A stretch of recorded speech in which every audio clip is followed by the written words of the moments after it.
Encantadísimo, porque yo también tenía muchas ganas de hablar contigo desde hacía tiempo. Bueno, pues aquí estamos.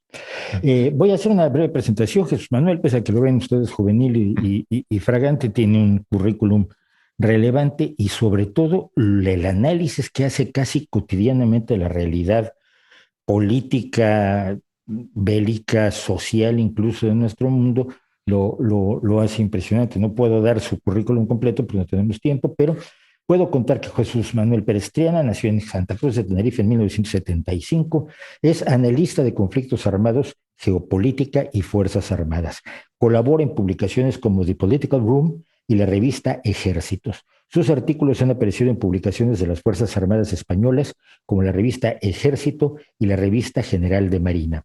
Es autor de libros sobre la transformación de la guerra y auge de los actores no estatales, Guerras Postmodernas de 2010, y también desde 2005 del blog del mismo nombre. Ha trabajado como analista de inteligencia en la empresa privada y es muy activo en las redes sociales. Y aquí tienen ustedes pueden ustedes ver aquí su canal de YouTube para que puedan, perdón, su canal de Twitter para que puedan seguirlo. Su Twitter es uno de los más interesantes y su YouTube donde también hace este tipo de análisis. Pero en Twitter, a mí me gusta mucho más lo que haces en Twitter. Vamos, me parece que tiene este sabor de la actualidad que a veces nos falta por parte del mundo youtuber o por parte del mundo de las redes sociales. Es actualidad sin análisis o análisis sin actualidad, lo que solemos tener, ¿no? Y creo que tú nos ofreces los dos. Bueno, por supuesto, habría que empezar por el tema de las guerras posmodernas. La gente sabe que yo soy terriblemente adversario de todo el concepto de lo posmoderno, sobre todo por los temas de política de identidades y de la experiencia vivida en contra de la ciencia. Pero no es a eso a lo que te refieres. Según tengo entendido, Exacto. me dices si me Sí. equivoco, es que las guerras posmodernas son aquellas que funcionan distinto de las guerras que se produjeron durante la modernidad, es decir, esta guerra de nación contra nación. Antes eran Exacto. religiones contra religiones, reyes, monarcas contra monarcas, y luego se crea el concepto de Estado-nación. Y a partir, según recuerdo, de la Primera Guerra Mundial, según dices tú, la guerra ha empezado a sufrir una transformación y ya no es de nación contra nación, de país contra país, sino que intervienen otros actores. Por ahí más o menos estoy en lo Sí. correcto. Exacto, exacto, exacto. Yo también tengo siento la misma adversión hacia la filosofía postmoderna y esto me ha generado muchos Claro. problemas porque yo en este caso lo que he tomado es el concepto de la diferencia entre modernidad y edad contemporánea de la historiografía británica, que es diferente a la que yo Claro. estudié en el colegio, y ellos ya consideran que cuando llega la revolución industrial acaba la edad moderna y empieza, o sea, no hacen la separación de la historiografía francesa con la Revolución Francesa. Entonces, la verdad que ha sido un poco, es una cuestión de un poco diríamos, no si pereza intelectual, pero perplejidad de decir, ¿qué nombre le puedo poner a las guerras actuales? Digo, mira, lo más sencillo, lo más, decir, el elemento Sí. definitorio es que es una superación del modelo de guerra moderna, que por cierto convive, ¿sabes? La guerra moderna, y ahora lo vemos, bueno, eso ya podemos discutirlo Claro que luego, vamos a debate, hablar de eso. claro, que la guerra moderna tenía dos pilares, que el concepto Estado y nación. El Estado aparece en la transición de la Edad Media al Renacimiento y luego ya el concepto de nación, bueno, más o menos alrededor, Revolución Francesa, reacción desde Alemania a las aspiraciones de universalismo de Francia, bueno, etcétera, etcétera. Y entonces ha sido un largo proceso todo el siglo XX de aparición de nuevos tipos de conflictos. Y la gracia es que en los últimos 4 o 5 años, con esto de ya que Estados Unidos se está queriendo volcar hacia la región del Indo-Pacífico, Uh -huh. la competición con China, parece como que en el ámbito del establishment militar estadounidense es otra vez, como les encanta decir que ya hemos entrado en una nueva etapa y dejamos atrás por completo, estaban como ya queriendo decir que también esto de las guerras posmodernas, o con lo que yo entendía por guerras posmodernas, está superado, pero no es tan sencillo y bueno, ya lo veremos, porque yo no creo que realmente, bueno, al final lo que está sucediendo es que entre la globalización, las interdependencias económicas y todas las lo complejo que se vuelve para un país, lo costoso para un país entrar en un conflicto con otro Estado-nación, al final los conflictos que vamos a ver en el resto del siglo a continuación van a seguir siendo irregulares, complejos y que, bueno, ya que tendrán forma de guerra proxy y demás. O sea que es un fenómeno que sigue cambiando y yo estoy ahora mismo trabajando en intentar poner al día ese libro de 2010. Bien, porque si ya nos debes otro libro. Bueno, aparte de que no es una guerra entre naciones, entra el elemento de la narrativa. La narrativa siempre ha sido importante en la guerra, nuestro maldito enemigo, nuestros heroicos paladines, etcétera, todo el juego, o bien por la religión, bien por el monarca, bien por el Estado-nación. Pero la narrativa adquiere una imagen, una fuerza diferente con las redes sociales.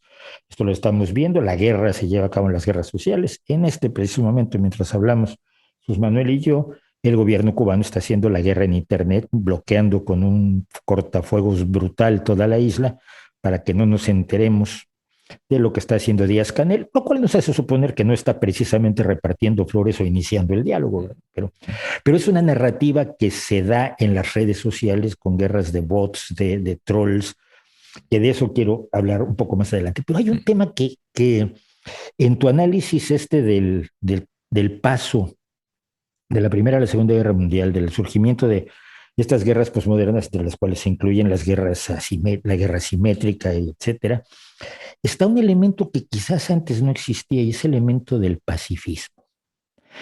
A partir de Hiroshima y Nagasaki, hay una ola antibélica, por lo menos en el mundo occidental, que no tiene precedentes.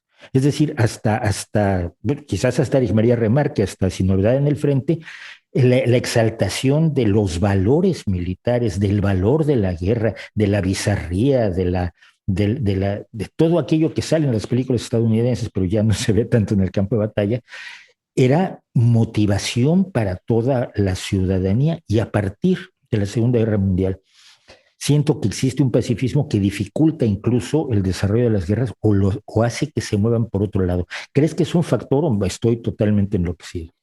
Pues bueno, hay un autor estadounidense, bueno, que ha desarrollado su carrera allí, aunque no nació allí, Edward Ludwig, que habla de sociedades posheroicas, de la versión en sociedades posheroicas, y precisamente ahora que estaba renovando las ideas de guerras posmodernas, lo he tocado porque es el autor que en los 90 lo que viene a decir es que en las sociedades occidentales tenemos, y esto es una cosa muy interesante, en las sociedades occidentales, que al final sí.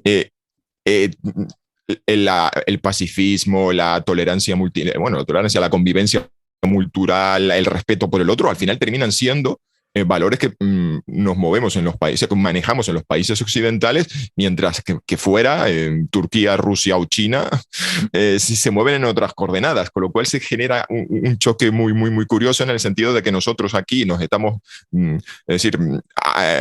consideramos siempre el diálogo y el respeto como valores universales y relevantes en nuestras interacciones con el resto, y fuera de esas coordenadas occidentales se entienden de otra manera. Nuestro apego a la paz y al debate, al diálogo, son considerados como señales de debilidad. Eso nos va a generar en el siglo XX. Mientras no había esta competencia interestatal, pues esto era más o menos una cuestión de temas de antropólogos, filósofos, sociólogos. Pero ahora que vamos a entrar en una competencia va a ser muy interesante ese choque.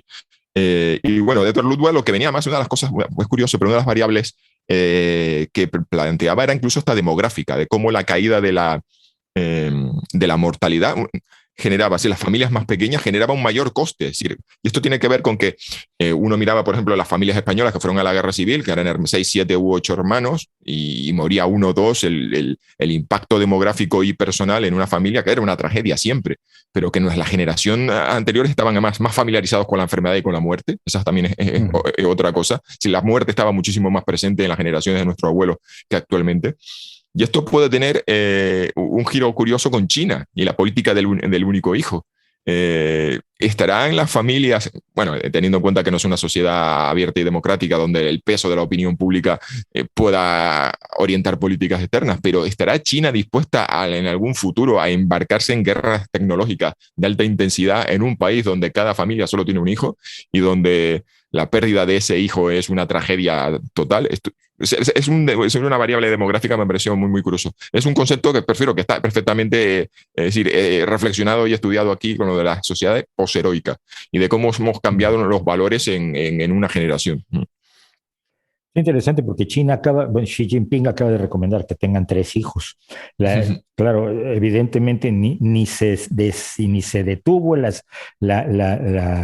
el crecimiento poblacional, se detuvo por otros motivos, pero ni se detuvo el crecimiento, pero además lo que tiene es una sociedad envejecida, que es lo que está preocupando al gobierno, porque no habían pensado en eso. Por lo visto, en su ideología no entraba el estudio de un buen demógrafo que les dijera, oye, pero es que al cabo de 30 años vas a tener este problema. Bueno, eh, pero hay una cosa con la que yo siempre insisto mucho en mi canal y es recordarle a la gente lo que era la Guerra Fría, porque la guerra se ve como algo muy lejano, precisamente por lo ocurrido en Europa, que yo soy un gran aficionado y fan y fanboy delirante del proceso europeo, porque termina con un ciclo de guerras entre potencias aterrador a lo largo de cientos y cientos de años, guerras tan aterradoras como la Guerra de los 30 años, aunque siga habiendo guerras civiles tan brutales como la de Yugoslavia. Pero eh, recordar que la guerra no está tan lejos, que la Guerra Fría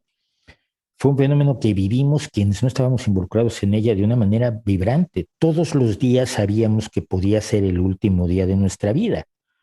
Y esto implica, incide psicológica y sociológicamente en la juventud que fue la de mi generación y en las posteriores hasta la caída de la Unión Soviética. Pero en este momento se están llevando a cabo, mencionábamos la de Cuba, una serie de guerras de las que la gente en nuestro entorno, por lo menos pienso en España en concreto, no está consciente o no las asume como una guerra parecida a la primera, la segunda, la guerra de los 30 años, la guerra de las rosas, lo que tú quieras. ¿Qué está pasando en el Donbass? ¿Qué está pasando en que se mantiene la situación en Siria, que no avanza, etcétera? Ese alejamiento no es un arma de doble filo también, cuando la gente te dice, bueno, ¿y por qué no cancelamos el ejército? Ya borramos el ejército, despedimos a todos, se van a sus casas y ya somos felices. Y es una visión un poco de conejito de chocolate que a mí me da miedo, y no porque sea yo militarista, al contrario, siempre yo estudio la guerra para no, soñando con que no se haga, ¿no? Pero no es un arma de doble filo esa visión un poco gloriosa de hemos triunfado sobre la guerra en Europa sin darnos ni siquiera cuenta. Sí, no, exacto. A ver, primero la Guerra Fría genera ese equilibrio del terror que hace que la guerra sea inimaginable en Europa. Bueno, el cálculo bueno, en el Pentágono habla de la doctrina de la destrucción mutua asegurada, que sus siglas en inglés MAD, locura, o loco, bueno, loco, manda ese el sustantivo es locura. Y entonces esto ya hace, por así decirlo, que descarta la posibilidad o aleja la posibilidad de una guerra por la escalada nuclear, aunque hay teóricos que hablan del empleo limitado, la guerra nuclear limitada. Bueno, o sea, hubo ahí teóricos que pretendían que se podía jugar al ping-pong nuclear a pequeña escala. La cuestión es que vivimos desde el 45 al 89 un tiempo de paz en Europa, y al menos en su núcleo, lo que es el núcleo duro de la Unión Europea, que vive bajo el paraguas militar estadounidense, que hasta el otro día sigue existiendo. Bueno, y de hecho tenemos, por ejemplo, en España la base naval de Rota. Y esto ha hecho que Europa, o permitió que Europa gastara menos en defensa. Y hay una cosa curiosa, que es cuando empieza a estallar las guerras en la periferia de Europa, y arrancamos en los 90 en los Balcanes, en el año 96 tiene que intervenir, bueno, cuando Europa decide que hay que frenar aquella guerra en el 96, termina llamando a Estados Unidos, y es Estados Unidos el que pone su peso militar, aunque los europeos vayamos de la mano. Fue lo mismo en el 99 en Kosovo, en el 2011 pasa tres cuartos lo mismo. Ya Estados Unidos empieza a querer desengancharse bueno, precisamente 2011 es el año en que Obama dice que quería hacer un pivote de su política, un giro de su política hacia Asia, pero aquí Francia y Reino Unido tiran de Obama para implicarlo en Libia. O sea que en Europa hemos vivido bajo el paraguas militar estadounidense, por mucho que les parezca mal a la gente que está en contra del imperialismo yanqui, pero eso nos ha permitido dedicar más Producto Interior Bruto al resto de cosas que no son la defensa, y ahora ese mundo ha cambiado, porque ahora Estados Unidos quiere desengancharse de las preocupaciones de Europa y Oriente Medio para dedicarse fundamentalmente hacia de ahí la petición de que se aumente la defensa. Y dos, ese largo décadas y décadas y décadas sin saber lo que es una guerra cerca. Bueno, sí, las tuvimos en los Balcanes, pero de la raya de los bordes de lo que entonces era la Comunidad Económica Europea para más allá. Y eso forma uno de los elementos que forma parte del concepto de sociedades posheroicas, y es que no estamos acostumbrados a convivir con la guerra. Y la guerra se ha convertido en algo que sucede en el Internet, en la televisión, en la pantalla. Aquello de Baudrillard y la guerra del Golfo no ha tenido lugar. Es decir, fue un espectáculo de expertos y hablando y analizando la guerra, pero nunca tuvimos imágenes, bueno, y lo vimos a través pues de la cámara que estaba en la punta de las armas guiadas, los sistemas guiados, y víamos entrando las bombas por las ventanas, pero siempre fue una guerra altamente tecnológica y aséptica. No vimos choques de masas de soldados, rara vez, sí, pozos ardiéndose. Entonces la guerra se ha convertido en una cosa remota, es decir, porque es ciberguerra, porque es guerra de propaganda, y porque está teniendo lugar en lugares alejados a los que mandamos cascos azules o se mandan fuerzas especiales y sobre todo y ahora drones. Encima, para colmo, el último giro de la guerra tecnológica es lo que se llama la guerra remota, que la deshumaniza todavía más, la aleja cada vez más y la hace cada vez menos presente. Y entonces, el choque entre eso que nos hemos acostumbrado y la realidad aquí en Europa puede ser muy duro. Y bueno, hemos visto que Putin se comió un trozo de Ucrania y reaccionamos con cara de sorpresa y no, bueno, y se decidió mandar ayuda no letal a Ucrania, se divagó, bueno, sí, apoyo moral y todo lo que quiera. Y entonces digo que ahora estamos entrando en un mundo donde empiezan a haber países que empiezan a ser cada vez más asertivos y ese choque entre el mundo que nos hemos construido cómodo en Europa y la realidad puede ser muy duro.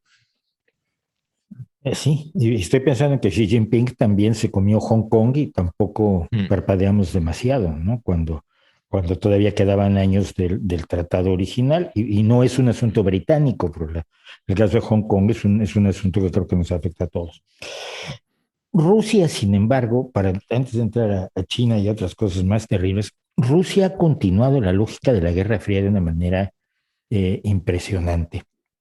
La táctica del asesinato político como operativos que se van a utilizar armas además tremendamente alambicadas, como el gas nervioso del atentado en Salisbury, por ejemplo, con los dos operativos estos absolutamente ridículos, pero Novichok, sí. No los han matado, el Novichok, que no los mataron, pero siguen pues en condiciones de salud terribles, el doble agente y su hija. El tipo de asesinatos que hace también Kim Jong-un, que tiene una visión muy premoderna, digamos, muy moderna de la guerra, cuando manda matar a su medio hermano en medio de un aeropuerto. Conviven, esto lo decías al principio, pero me gustaría desarrollarlo, conviven estas dos formas de guerra. Y creo que conviven desde la Guerra Fría en este sentido. La Unión Soviética aprovechó los conflictos reales, sociales que había en el tercer mundo para mover ficha, apoyar guerrillas en Asia, en África, en América Latina. Lo cual no quiere decir, siempre lo repito, que los conflictos sociales no fueran reales. La gente que protestaba de pronto tenía apoyo de Rusia y decía, pues muchas gracias. Y Estados Unidos a su vez apoyó el status quo de una manera brutal. Pero era una guerra por proxy, fue la primera gran guerra por proxy, ¿no? Sí, hay una cosa.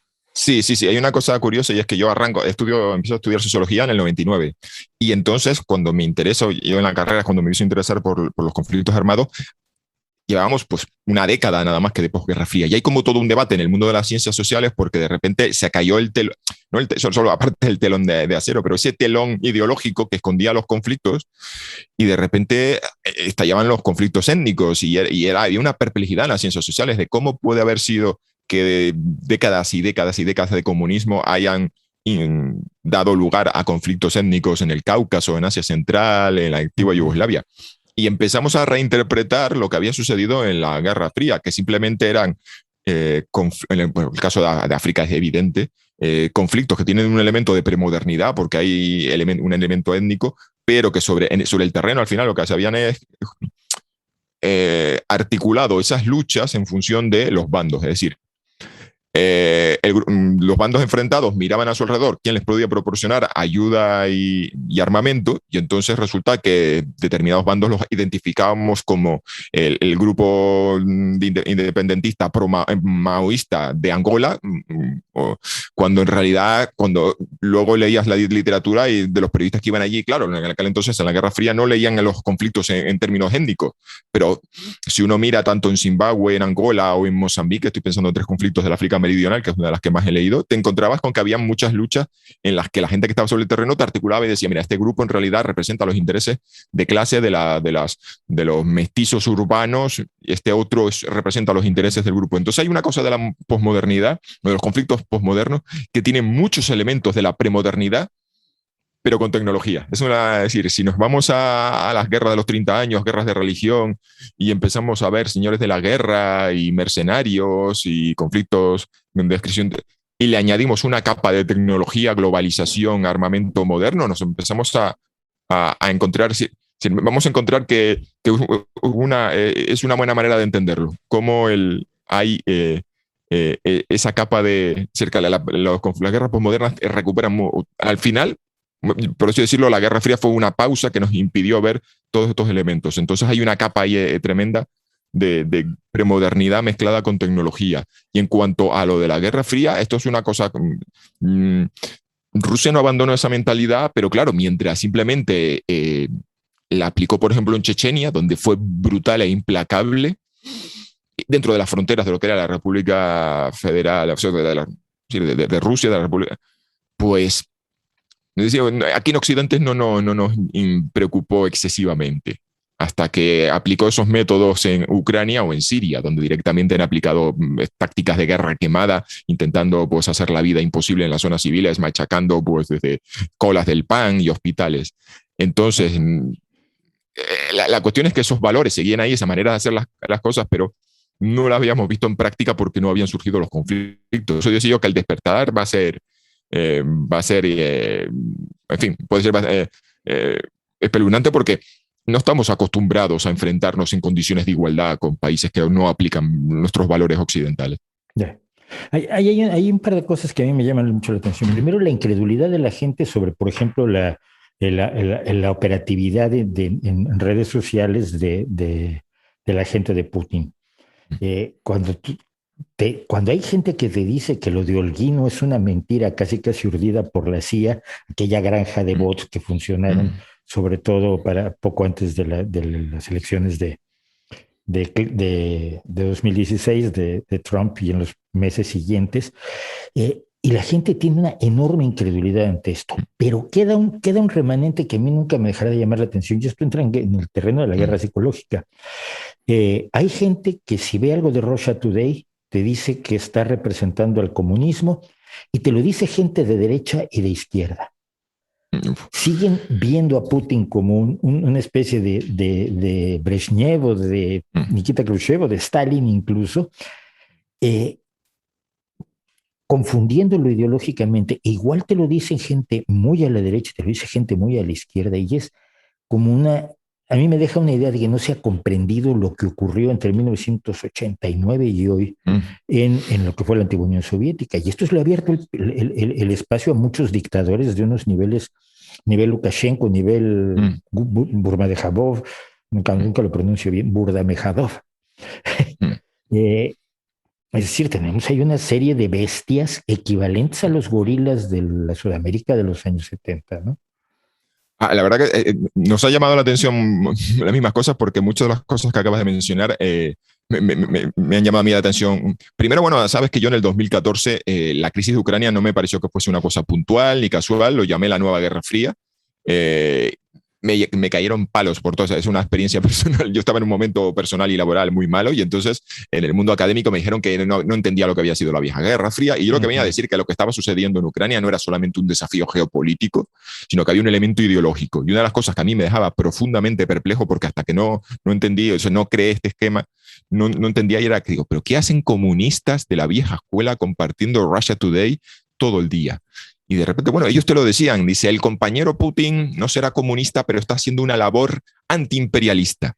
Y bueno, de hecho la editorial El Viejo Topo, una vieja editorial marxista española, sacó un libro de no recuerdo su nombre, lo tengo por ahí, era un economista egipcio marxista que venía a decir que el autoritarismo de Putin no estaba en la vía, o sea, no era comunista, pero estaba haciendo la renacionalización de los recursos del país, eran el camino, le estaba creando las condiciones necesarias para la vuelta al comunismo de Rusia. Cosa que no es entender para nada cómo funciona el sistema de los oligarcas rusos, pero entre otras cosas, pero porque no es una, o sea, la renacionalización de los recursos fue acompañada por una serie de repartos de prebendas y demás que hace que todos los recursos nacionales de Rusia están muy mal gestionados, estén dominados por la corrupción y terminen embolsándose, es decir, terminen los beneficios en los bolsillos. No es que el pueblo ruso estaba abundando viviendo la abundancia porque los pasos el Lukoil fue expropiada. Que recuerdo, por ejemplo, el caso de, es una cosa muy, muy, muy significativa, y era los gasoductos rusos están siendo, su explotación fue concedida a una empresa privada, que es una empresa pantalla que tiene acciones, pero que está, es decir, detrás de ella hay sociedades ocultas y en Luxemburgo y Suiza. Es un lío muy raro, pero la gracia de todo esto es que la gente, los comunistas decían, mira, lo que está haciendo Putin es lo que habría que hacer aquí, ¿no? La renacionalización de los recursos, la eléctrica, la banca nacional y demás. Al final, lo que surgía ideológicamente era una bolsa de líderes e ideologías que se definen por ser antioccidentales y que terminaban cooperando, estaban cooperando, sí, había una más, lo había siempre la triangulación Hispan TV, Telesur y Russia Today. Que hay otra cosa que me llama mucho la atención, es cómo cualquier persona, bueno, de ideología comunista te puede hacer, por ejemplo, en España, un análisis muy crítico de los medios de comunicación y desde el punto de vista de la economía política, por qué este medio defiende estas ideas en función de quién es propietario y de su posición frente al gobierno, y luego te consumen muy, muy, muy acríticamente la Russia Today. Eso que estás diciendo tiene mucho que ver con algo que a mí siempre me llamó la atención, que es la idea de la guerra, el manejo de la guerra asimétrica de Verstringe, el gran ideólogo de Podemos, que resulta que le enseña a hacer la guerra asimétrica a Chávez y que defiende la revolución islámica por ser precisamente antiimperialista, independientemente de que sea ferozmente atroz para su ciudadanía. Y hay gente, estás mencionando, hay gente que consume Hispan TV, hay gente que ha cobrado en Hispan TV. Esta triangulación borra las fronteras ideológicas, ¿no? En mi estudio de lo que llamaba yo la nueva Guerra Fría, encontré ciertos elementos, al menos había unos elementos compartidos por las ideologías oficiales en Rusia, Irán y Venezuela.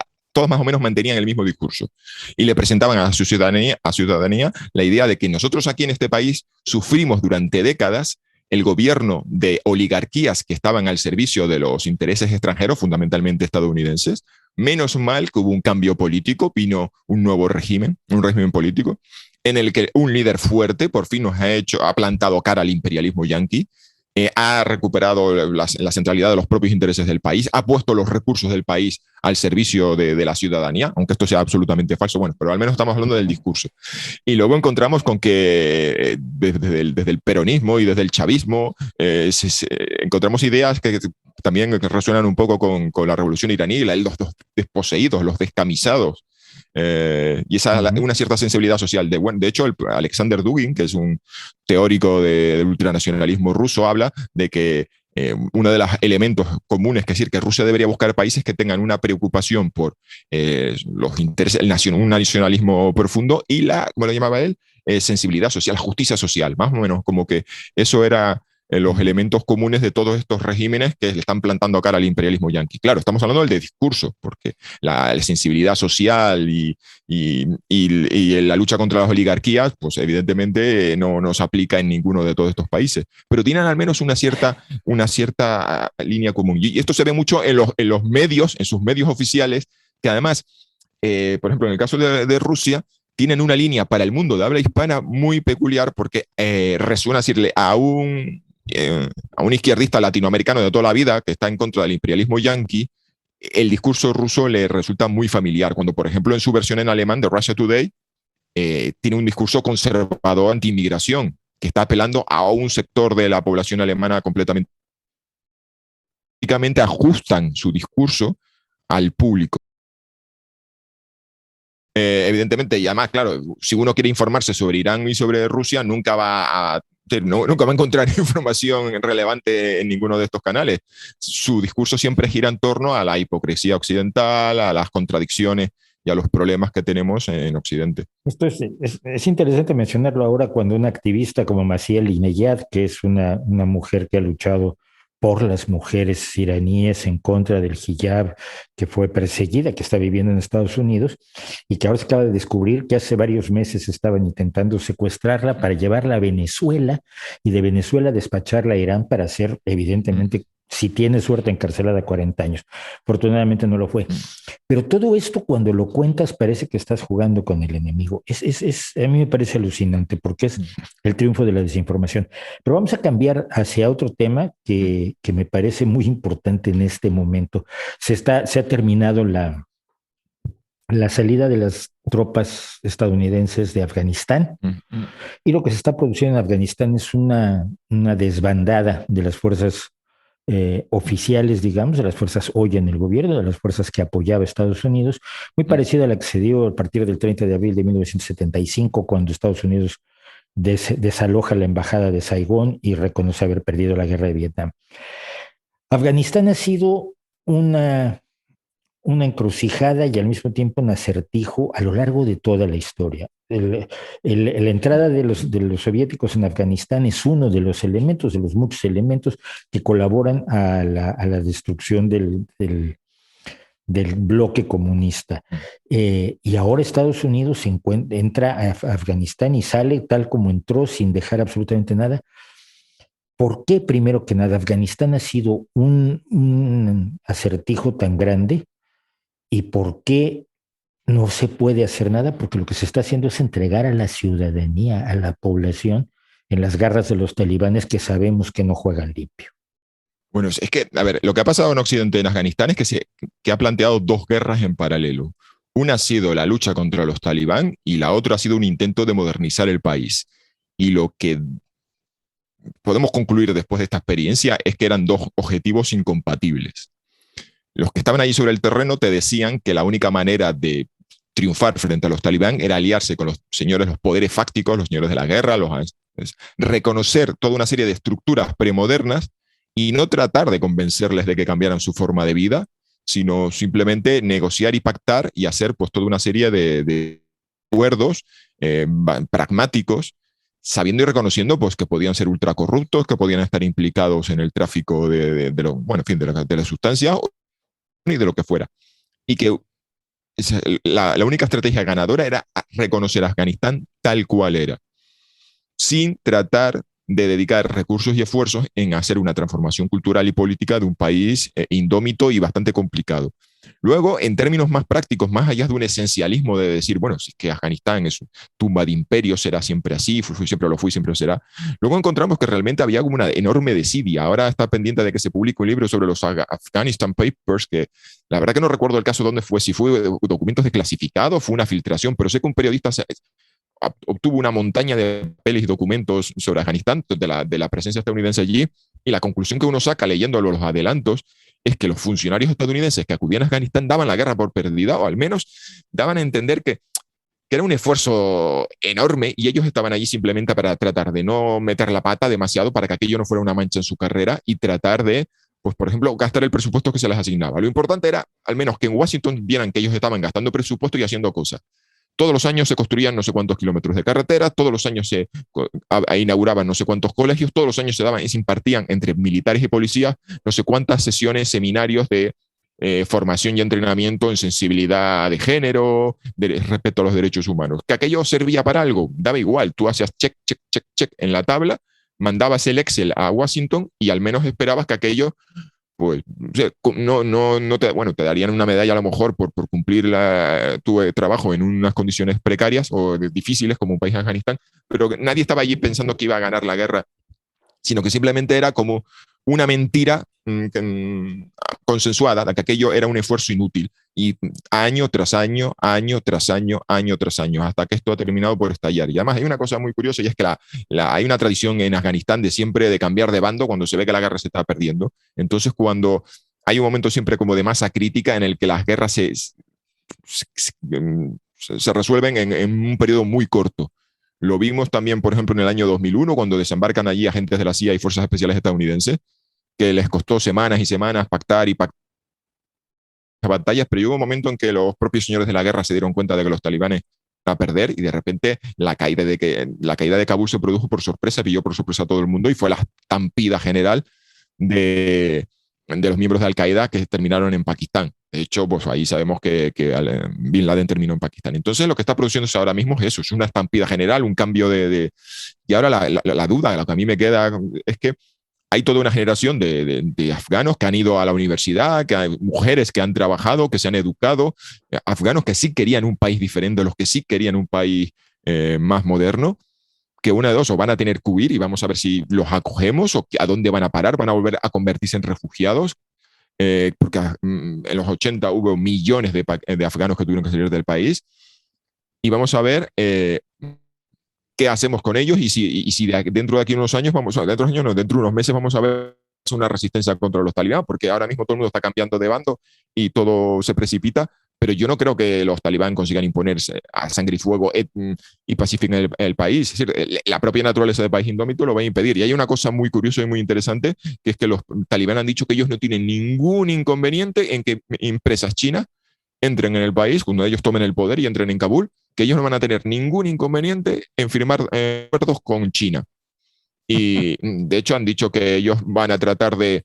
Es decir, que con el tema de los uigures, la minoría musulmana de China, ellos no tienen nada que ver con esa gente, que esa gente para ellos no son hermanos musulmanes dignos de la protección o el apoyo. O sea, a este nivel de pragmatismo llegamos, que lo hemos visto también en todo Oriente Medio. Hay muchos países que denuncian las injusticias de Black Lives Matter o de los palestinos, pero cuando les preguntas por China han dicho, aquí hay demasiados negocios con China. Entonces, Afganistán puede terminar convirtiéndose de aquí a 5 años, quien dice 5 o 10 años, en un tablero de juego donde tengamos a unos talibán en el poder apoyados por China y toda una serie de señores de la guerra que desde sus bastiones, pues apoyados por Occidente o por quien sea, o que luchen y volvamos otra vez a una situación que se parezca mucho a los 90. O sea, va a ser volver a la casilla de salida. Qué poco emoción, qué poco alentador es eso, sobre todo porque uno piensa, y uno que no tiene tanto que ver con las estrategias militares, piensa en los afganos de a pie, en la ciudadanía, en la gente que en los años 70 tuvo un sueño de modernidad, de conocimiento, que fue aplastado una y otra vez, y que ahora que lo vuelve a tener, pues vuelve a sufrirlo, porque la opción también, la tercera opción que tú mencionas, la de los refugiados, o la de la resistencia, pero está también la opción de la masacre, y los talibanes pues, nunca se han sostenido la mano para eso, precisamente porque son ellos los verdaderos discípulos del profeta. Vamos a dar la vuelta al mundo, vamos al otro extremo del mundo y vamos a analizar cómo se está llevando a cabo el fenómeno Cuba. Cuba fue uno de los epicentros de la Guerra Fría. Es muy curioso, en Cuba se entrenaron todas las guerrillas de América Latina, siempre lo señalo yo, menos la mexicana, porque México no había roto relaciones con Cuba, México era el trampolín para que entraran todos los espías rusos del mundo por la frontera mexicana a los Estados Unidos. Casi nadie ha tratado esto. Ayer me comentaban que hay una novela que ya empezó a tratar el tema de porque cruzar la frontera de México-Estados Unidos es lo más sencillo del mundo, ¿no? Es lo más poroso que hay. Pero la Guerra Fría que se lleva a cabo en América Latina, en cada enfrentamiento entre guerrillas y gobiernos apoyados por Estados Unidos, está Cuba. Y Cuba es además el espacio donde Castro podía hacer lo que le diera la gana, porque los rusos pagaban, mientras tuvieran una base a 90 millas de la península de la Florida, ellos pagaron y pagaron todo lo del mundo. El problema fue cuando en el 89-90 dejaron de pagar. Hoy empezábamos a hablar de que Cuba tiene un fenómeno de guerra interna, o si no de guerra, de enfrentamiento, de posible enfrentamiento entre una ciudadanía que está, según mi visión, enormemente controlada, fácilmente controlada por los CDRs, sobre todo, que son el elemento de espionaje a nivel ciudad, a nivel edificio por edificio, y un gobierno que representa una forma de hacer las cosas que es un fósil viviente, es casi un nautilus, un cangrejo cacerola político, el Partido Comunista Cubano. ¿Cómo lo ves tú? Bueno, pues la verdad que ese fósil o ese zombie se ha mantenido, primero se mantuvo de una forma artificiosa gracias a las relaciones privilegiadas de intercambio con el bloque comunista. De ahí el periodo económico especial en el 91, es decir, la vida en Cuba era relativamente, a lo mejor comparada con Guatemala, El Salvador en los 80, por eso, a lo mejor había países donde había guerrillas que aspiraban al modelo cubano, entre otras cosas por la falta de información de cómo eran las condiciones reales, pero era un nivel de vida a lo mejor en los 80 alimentado por la llegada de recursos que cuando desapareció, pues se vio muy afectado. Y tuvo un periodo ahí, de no sabría decir de cuántos años, pero que puede así decirlo, consiguió sobrevivir gracias a la inyección de recursos de Venezuela. Es decir, es un sistema que no ha funcionado nunca por sí mismo. El principal problema de Cuba es la economía planificada y todos sus problemas. Eh, y entonces ahora se ha sumado una serie de combinaciones. Uno, que Venezuela ya no está para hacer también transferencias vía Petrocaribe, de regalar petróleo a precio de amigo para que Cuba lo refine y lo venda a terceros. Dos, después de las ciertas reformas que hizo Trump dentro de lo que, más allá de que se habla del bloqueo, que no está el bloqueo, es un embargo y encima fue levantado parcialmente por Clinton en los 90, estaba llegando, es decir, la comunidad, es decir, teníamos entonces una transferencia de recursos a Venezuela. Dos, la transferencia de recursos de la diáspora cubana que le manda dinero a su familia y que después de ciertas reformas que hizo, cambios en la ley Trump, pues se vio un poco dificultada.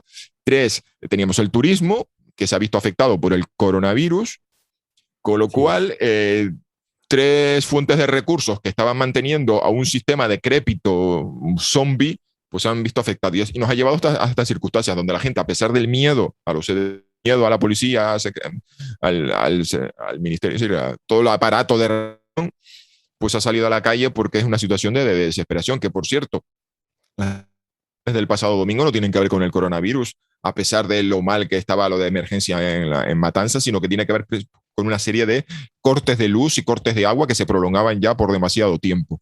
Es decir, es llegar a un punto ya dentro de la miseria y la pobreza, un nivel ya de desesperación que la gente le pierda el miedo. Lo que pasa es que en estos casos siempre, bueno, esto lo he contado yo en mi blog y lo he contado en su momento en mi canal, es raro, o sea, para que una revolución o para que una protesta o para que un movimiento de masas triunfe, normalmente no solo basta, no es suficiente la voluntad de la gente dispuesta a luchar, siempre tiene que haber alguien dentro o sea, tiene que haber una parte del régimen que está dispuesto a que todo cambie para que todo siga igual.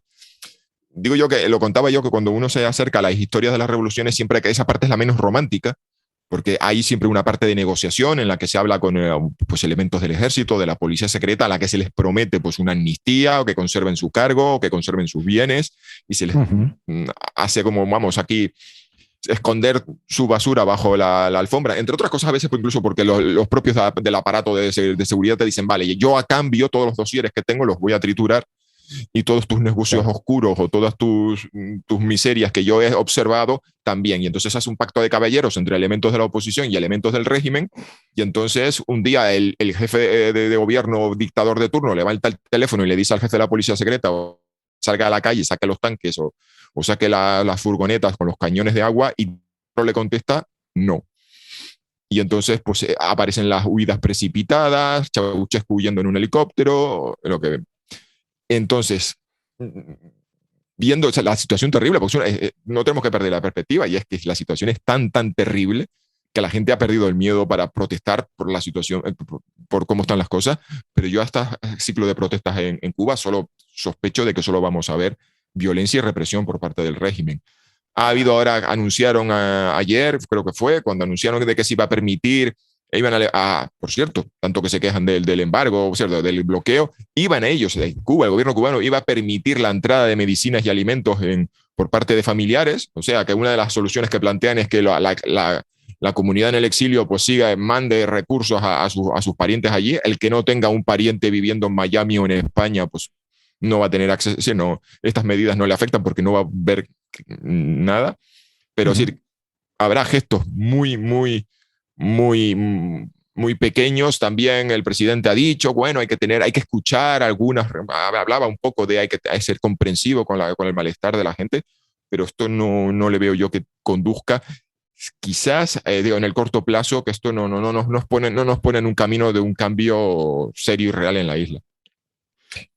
Comparto tu pesimismo. Lo comenté en el streaming de la semana pasada, hice un corte que se llama precisamente Protestas y oportunismo en Cuba, donde simplemente pues, invito a la gente a que lo vea, pero había un comentario que creo que es fundamental.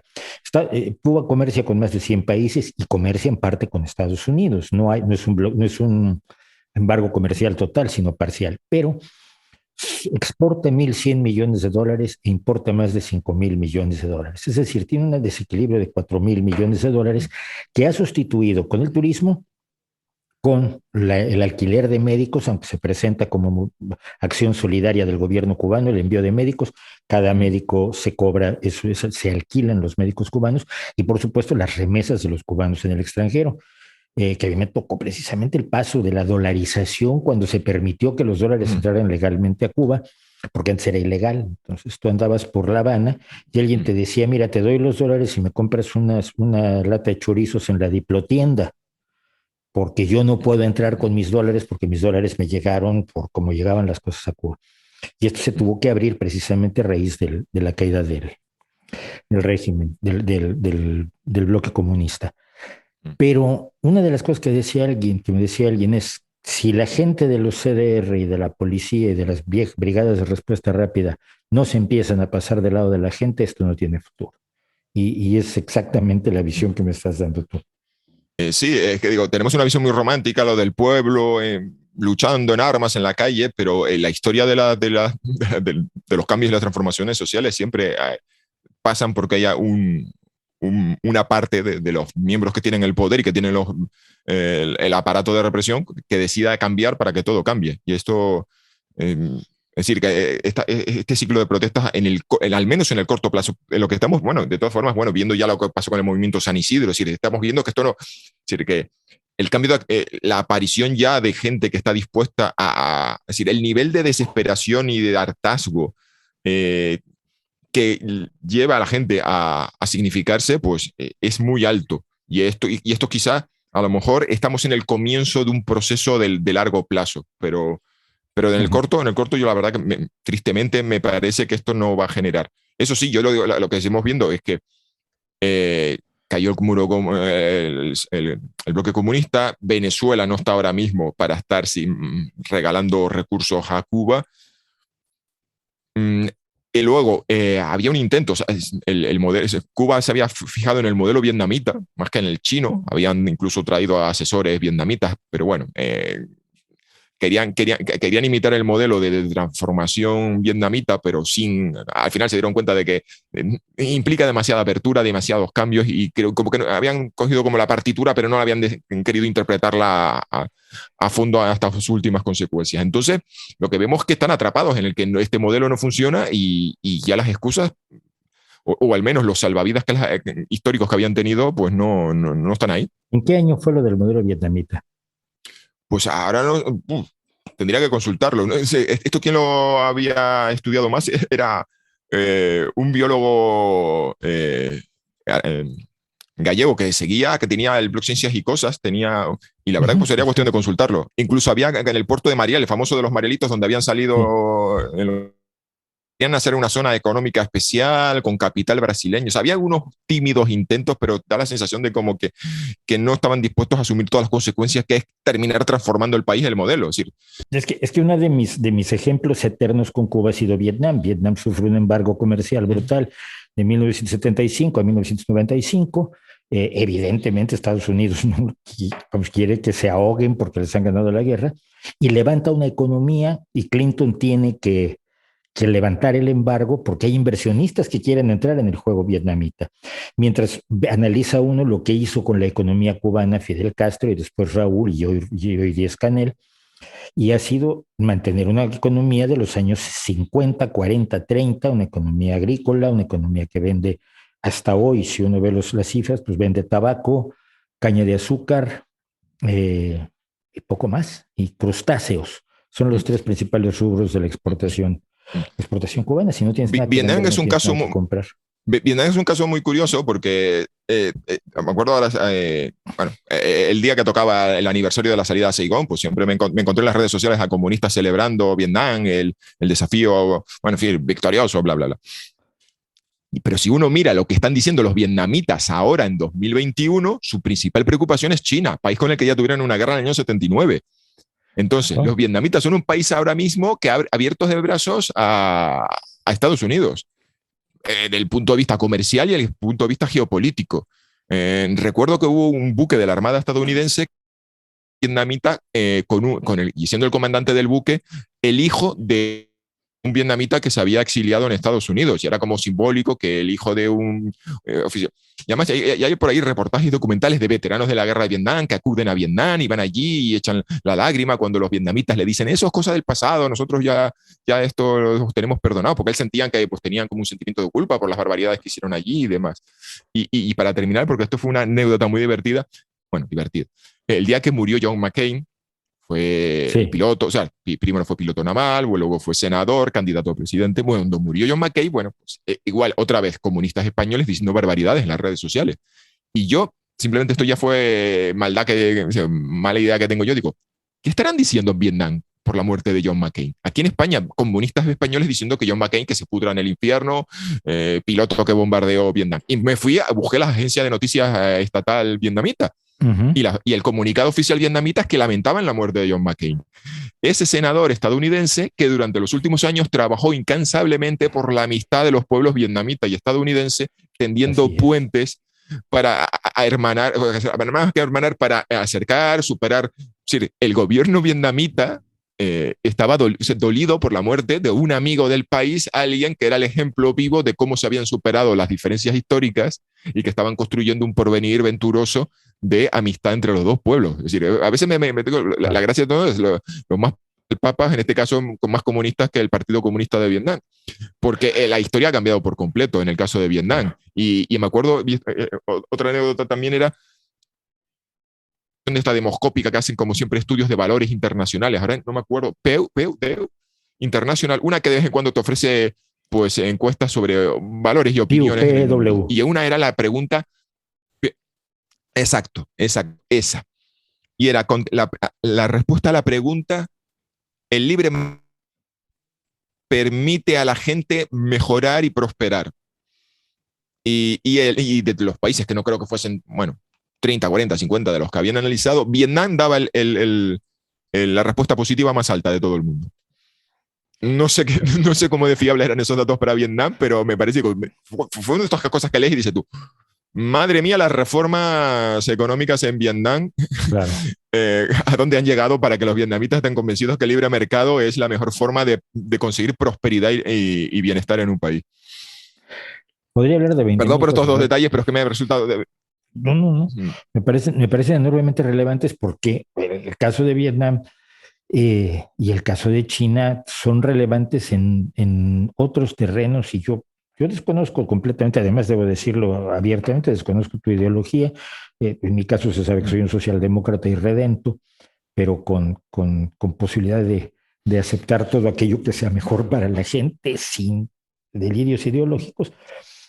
Pero el caso de Vietnam, el hecho real es que lograron levantar una economía y el hecho real es que los horrores del principio de la reconstrucción vietnamita después de 1975, que fue feroz, que hubo persecuciones a todos los que habían sido aliados, obviamente, del régimen de Vietnam del Sur, etcétera, etcétera, han logrado curarlo. Solo para quien no lo sepa, John McCain, el senador republicano del que hablaba Jesús Manuel, fue prisionero de guerra durante mucho tiempo en el Saigon Hotel y es el que hizo el famoso truco de decir con parpadear en código Morse las torturas que estaban sufriendo. Fue ferozmente torturado, tuvo secuelas y sin embargo es el que trató después de borrar, de limpiar las atrocidades que sin duda alguna Estados Unidos cometió allá y fue el que impidió que con su voto, fue el que impidió que Donald Trump lograra destruir el sistema de Obamacare, que sin ser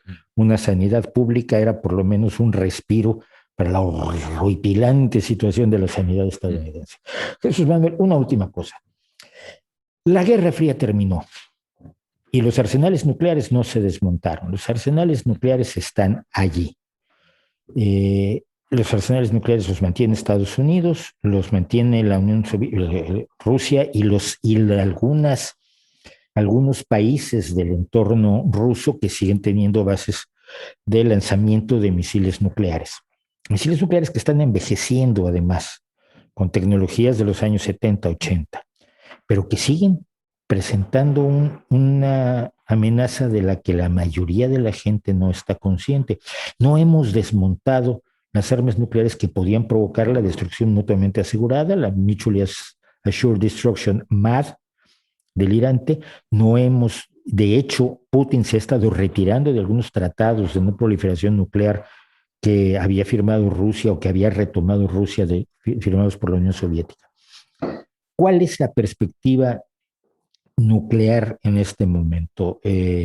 Yo creo que China no tiene ningún interés por más que Xi Jinping hable a veces con contundencia enérgica, China tiene más interés en ganar la guerra económica que en establecer un enfrentamiento de carácter militar. Pero de Putin no estoy tan seguro. ¿Cómo lo ves tú? Bueno, pues lo primero es que entender que la lógica de las armas nucleares es defensiva, aunque parezca contradictorio, pero los países aspiran a tener, o los países que aspiran a tener armas, lo que quieren tener es como un seguro de vida, el último, el definitivo. Y eso, por ejemplo, lo vemos en el caso de Corea del Norte. Es decir, Corea del Norte se dota de eso porque lo que no quiere es correr la suerte de Gaddafi y la suerte de Saddam Hussein. Entonces, por esa lógica, no ha habido, o sea, no se avanza hacia el desmantelamiento de las armas nucleares. Es más, hay un elemento también de prestigio, el país que tiene un arma nuclear pues está en otra categoría. Entonces, ahora mismo la perspectiva de la desnuclearización está absolutamente fuera de la mesa. Dos, a pesar de lo que decías de los arsenales nucleares, no, los arsenales nucleares se han modernizado y ahora estamos en una nueva era de armas cada vez nucleares, cada vez con mayor precisión y entonces los teóricos de la guerra nuclear, yo no soy uno de ellos, yo siempre me he especializado más en las guerras posmodernas. Tenemos en España un experto en guerra nuclear que se llama Guillermo Pulido, o sea, es amigo, y él lo que plantea es que estamos en una segunda era. A ver estudios, bueno, los teóricos, la verdad que es una profesión que yo la verdad me parece muy, muy, muy peculiar, la de este de teórico de la guerra nuclear en Estados Unidos, porque hablan de que es posible ganarla. O sea, ahora, si antes era la destrucción mutua asegurada porque era un ping-pong nuclear, empiezan algunos teóricos a decir que gracias a la miniaturización, el avance de los ordenadores y de todo esto, es posible lanzar un arma nuclear que destruya los hilos enemigos. En un primer ataque, en una primera oleada, destruir por completo los hilos enemigos y dejar al contrario absolutamente inerme e indefenso, y entonces ya poder ganar absolutamente una guerra nuclear. Y lo que me contaba Willy, pues de lo que se está debatiendo en Estados Unidos en el plano teórico es que ahora mismo se plantea no ya la destrucción mutua asegurada, sino el ganar una guerra nuclear. Y yo digo, bueno, la verdad que como teoría de juego, como teoría de juegos y como ejercicio de wargaming me parece, vale, intelectualmente estimulante. Como práctica real me pone los pelos de punta. No creo que lleguemos ahí. Lo que pasa entonces es que los arsenales estamos avanzando hacia una carrera en la que después precisamente de la experiencia del 2003, de la caída del régimen de Saddam Hussein y del 2011, la caída de Gaddafi, cualquier aspirante a dictador que realmente quiera desafiar el orden internacional sabe que la única solución es no tener un bluff como Saddam Hussein, que dijo que tenía armas de destrucción masiva, sino tenerlas realmente. Me acuerdo incluso el presidente Lula en Brasil dijo que la invasión de Irak en el 2003 era algo inadmisible, o sea, no era inconcebible y que cambiaba por completo las reglas de juego internacionales y que le hacía pensar que al final la única solución era, me acuerdo, al menos lo dijo que la única solución era tener armas nucleares. De hecho, ahora Brasil se ha lanzado un programa de fabricación de submarinos nucleares, o sea, submarinos de propulsión nuclear, no submarinos que lancen en armas nucleares. Pero bueno, pero lo que me refiero es que las armas nucleares son deseables y apetecibles para cualquier dictador suelo aspirante a desafiar el orden internacional porque son un seguro de vida. Es la diferencia entre que te invada o no te invada, porque puedes tener una capacidad de represalia.